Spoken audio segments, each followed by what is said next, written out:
Hello South Africa. Today is Wednesday, May 25, 2022 and here is news in a minute. Taxi T-bones Rea Vaya bus in Joburg after skipping red robot. A minibus taxi and Rea Vaya bus were involved in a nasty collision in Johannesburg on Tuesday, May 24.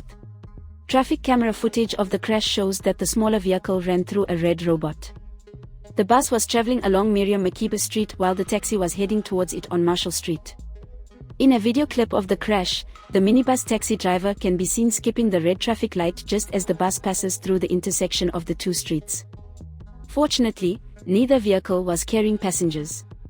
Both drivers, however, were taken to a hospital for medical treatment of the injuries sustained in the accident.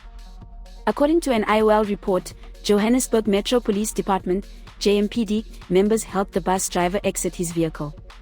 It is unclear whether criminal charges have been brought against the taxi driver for allegedly causing the accident. Please subscribe for more news updates. This is Leah for the South African.